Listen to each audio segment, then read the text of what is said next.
My wife secretly sold our family home for $350, $0 behind my back, then filed for divorce claiming I abandoned her and the kids, only to find out she used the money to pay off her lover's gambling debts and now she's demanding half of everything in court. Hello everyone. Dear listeners, please share your thoughts in the comments section below. And don't forget to like, share, and subscribe. Now, let's begin the video. Using a throwaway for obvious reasons, with certain specifics modified to preserve anonymity. I never thought I'd be the guy who got blindsided like this. You think you know someone, you build a life, and then one day, everything just shatters. That's exactly what happened to me with my wife, Lisa. We'd been married for 10 years, had 2 kids, a nice house, the usual. Things weren't perfect, but I thought we were solid. Then I found out she'd been cheating on me behind my back. And not just that, she'd sold our family home without telling me, took the money, and then filed for divorce claiming I'd abandoned her and the kids. The whole thing started with little signs, things I brushed off at. First, Lisa becoming more distant, hiding her phone, always making excuses when I'd ask about her day.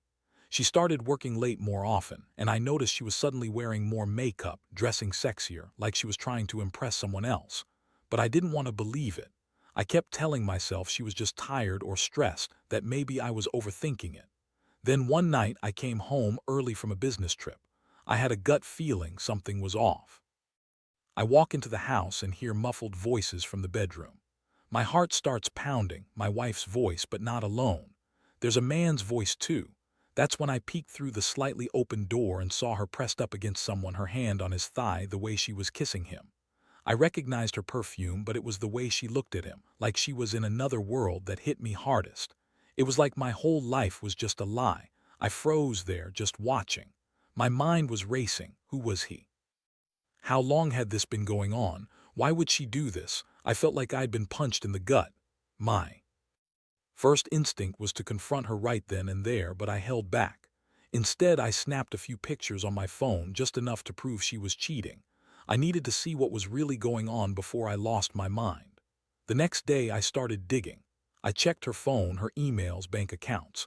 That's when I found out she had been sneaking around for months. She'd been texting this guy, Mark, behind my back. They'd been meeting up, sometimes at hotels, sometimes just in her car.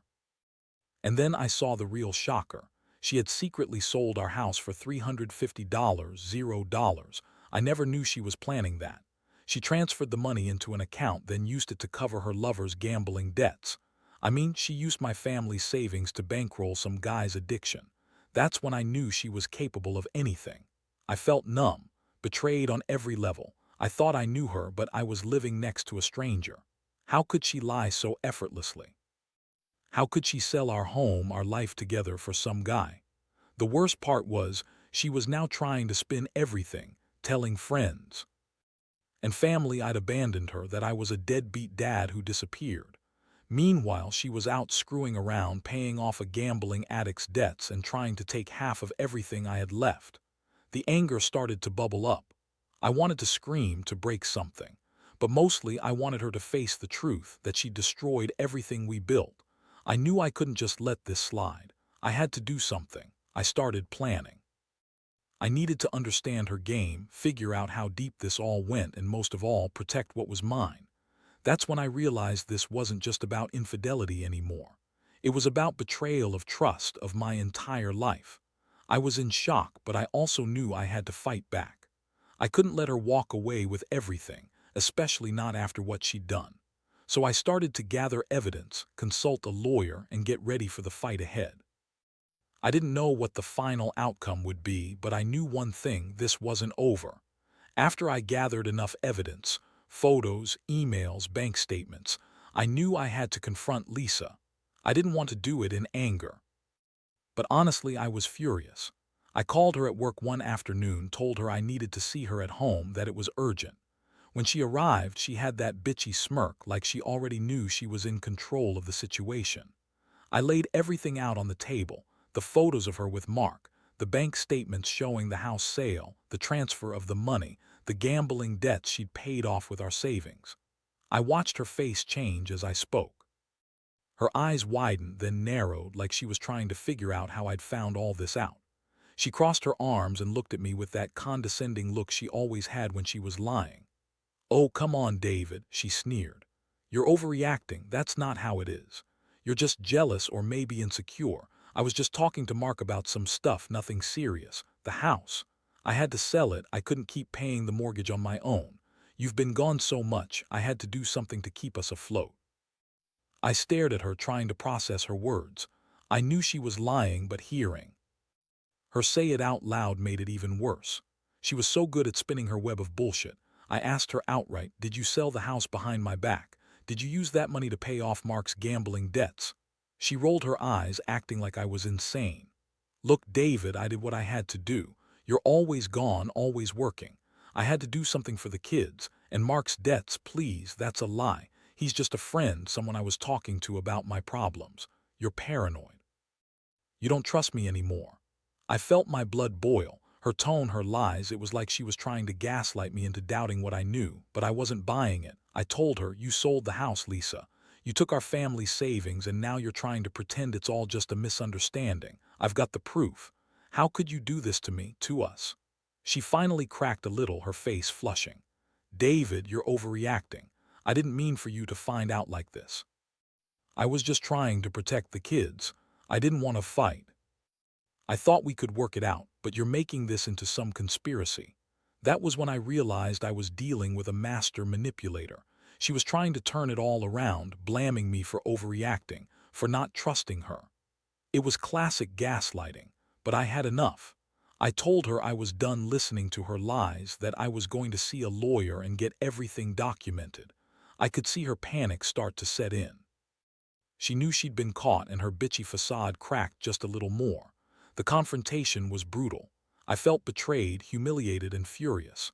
I couldn't sleep that night. I kept replaying everything in my head: the cheating, the house sale, her lies, her manipulation. It all felt like a nightmare I couldn't wake up from. The woman I loved, the woman I trusted, had been lying to me for months, maybe longer. And now she was trying to spin it so I'd be the bad guy. It was enough to make me want to scream, but I knew I had to stay calm. I had to get my head straight because this was just the beginning. The real fight was coming. I had to protect my kids, my money, and my reputation. I started calling lawyers the next morning, setting up meetings. I had to prepare for what was coming: court, accusations, the possibility of losing everything. And even though I felt like I was drowning in betrayal, I knew I couldn't let her see me break. Not yet. The days that followed were a blur of legal calls, late-night research, and trying to keep my head clear. I felt like I was walking through a nightmare that kept getting worse with every passing hour. Lisa's lies kept piling up and her attitude was almost defiant, like she thought she could just manipulate her way out of this mess. But I wasn't going to let her. I couldn't. I went to see a lawyer first thing. I needed to know my rights, what I could do about the house, the money, and how to protect myself and the kids. The lawyer, a guy named Mike, was straightforward. "She sold the house without your knowledge. That's a serious breach. We can challenge that, especially if you can prove she used the proceeds for her own benefit, like paying off debts or financing her affair." That was a relief, but I also knew it was just the start. While I was dealing with the legal stuff, Lisa kept up her act at home, acting like the innocent victim, crying fake tears, claiming I'd abandoned her and the kids. She even dared to say I was emotionally abusive because I questioned her. That was a new one. She told everyone she was desperate, that I was never there for her. Meanwhile, I was working my ass off, trying to keep everything afloat, while she was out screwing around and gambling away our future. One night she came home late, smelling like perfume and cigarettes. When I asked where she'd been, she shrugged and said she'd gone out with some friends. I looked at her phone and sure enough, there were texts from Mark, talking about their secret meetings and getting away from the chaos. It was all right there. I was furious. How could she lie so blatantly? How could she pretend she was innocent? I knew I had to keep my cool. If I lost control, she'd spin it against me. The worst part was the emotional toll. I felt betrayed in every possible way. I'd always prided myself on being a good husband, a good father. I never cheated, never lied. And here she was tearing apart everything we built. I didn't sleep for nights. I'd lie awake, replaying everything, trying to find a way out, a solution. I was angry, yes, but also devastated. I loved her, or at least I thought I did. Now I wasn't sure who she was anymore. I decided I had to do something drastic. I couldn't just sit around waiting for her to dig her own grave or for the courts to decide. I started secretly recording her talking about Mark, her lies, her plans to hide money. I also made copies of all the bank statements, the house sale documents, everything I could use in court. It was my way of fighting back, of making sure I had the evidence I needed to get what was fair. Meanwhile, Lisa was demanding her share of everything. Half of the house, my savings, my retirement. She was claiming I'd abandoned her and the kids, that I was an unfit father, which was a complete lie. I knew I had to stay strong, no matter how much she tried to manipulate the situation. I wasn't going down without a fight. I filed my own petition, demanding full disclosure of the finances and challenging her claims. I was ready to go to court if I had to. I knew I'd need to be prepared for the worst, but I also knew I had to stand my ground. I never thought I'd be in this position, but here I was, fighting for my life, my reputation, and my kids' future. It was a brutal wake-up call. Trust, once broken, is nearly impossible to repair. I learned that the hard way. I also learned that some people will betray you for greed, for lust, for their own selfish needs. And when that happens, you have to fight to protect what's yours. I wasn't about to let her walk away with everything, especially not after what she'd done. I was determined to get justice, even if it meant losing the woman I thought I knew. The court date was set a few weeks later. I remember the feeling of dread as I prepared my case. Lisa was doing everything she could to spin her story, bringing her friends, claiming I was an absentee husband, a terrible father. She even tried to accuse me of emotional abuse, which was laughable. I had the evidence, texts, bank statements, the sale documents, and I made sure everything was organized. I wanted the truth to come out in front of a judge, and I was determined to get what was fair. When we finally sat across from each other in the courtroom, I could see her smirk falter a little. She knew she was caught, but she still had that bitchy attitude, acting like she was the victim. The judge listened carefully as my lawyer laid out the facts. The house she sold without my knowledge, the money she used to pay off her lover's gambling debts, her attempts to hide assets.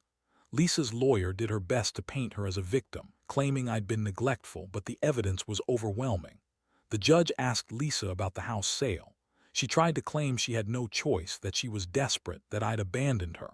I couldn't believe she dared to say that, like I'd just up and left her with no warning.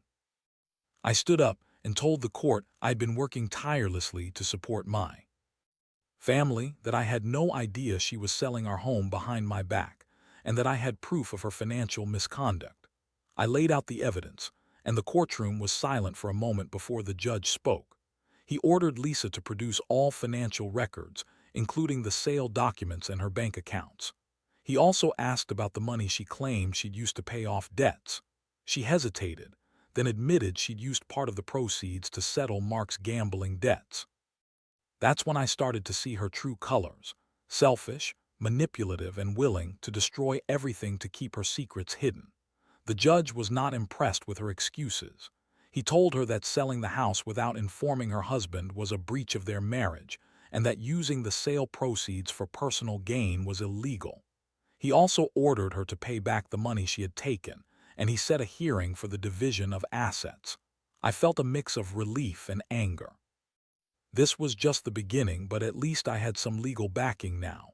After the hearing, I stayed behind to talk to my lawyer.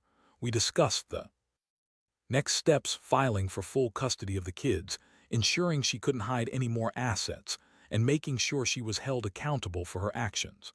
I knew Lisa would fight tooth and nail to keep what she wanted, but I was ready. I had the evidence, the law on my side, and a newfound resolve. I looked at her as she left the courtroom, her face a mask of annoyance and defiance. I realized then that this was a war, and I wasn't going to back down. That night I sat alone in what used to be our living room, staring at the empty space where the family photos once hung.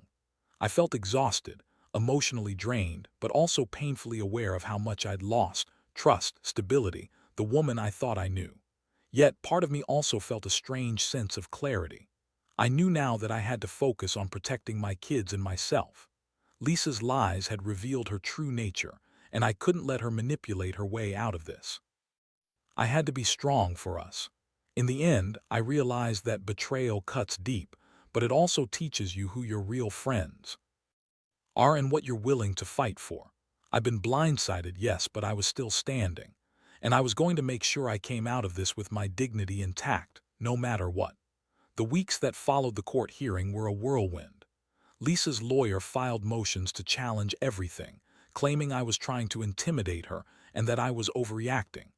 Meanwhile, I pushed forward with my own legal team, making sure every piece of evidence was airtight.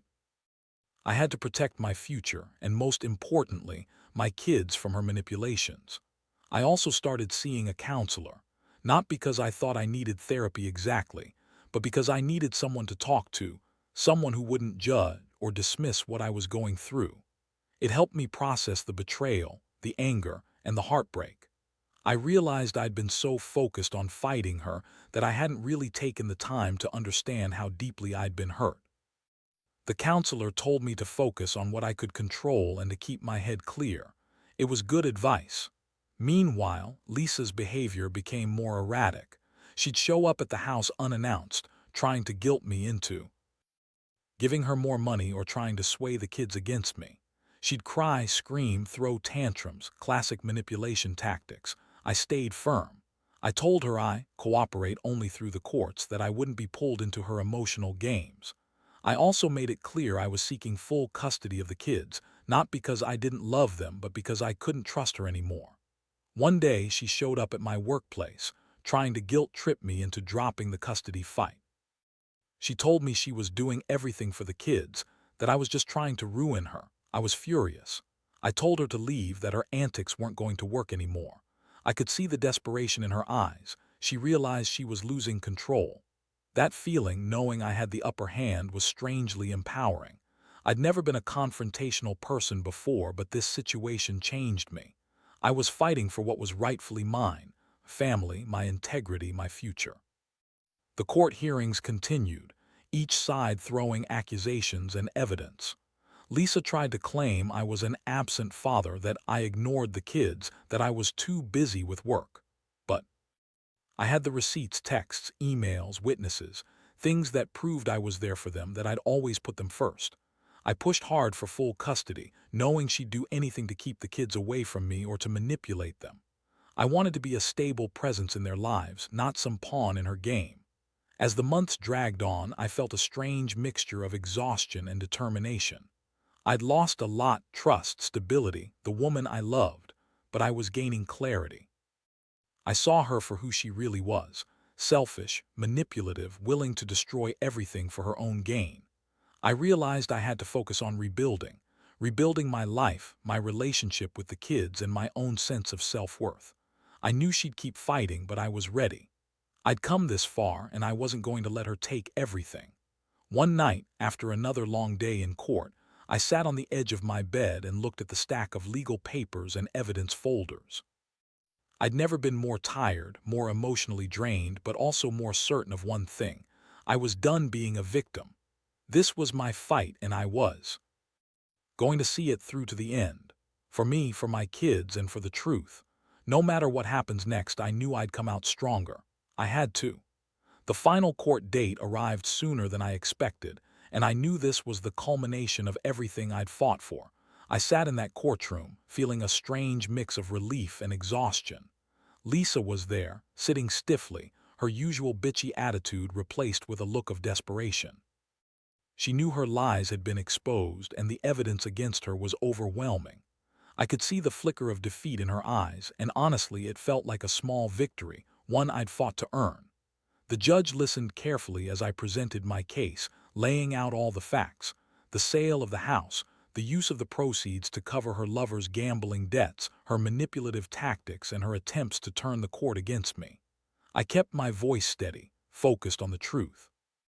Lisa's lawyer tried to argue, but it was clear they had no real ground left to stand on. The judge, after reviewing all the evidence, made his ruling. The house sale was invalid. The money was to be returned, and Lisa was ordered to pay back what she'd taken. Full custody of the kids was awarded to me, with supervised visits for Lisa, to ensure she wouldn't manipulate or alienate them further.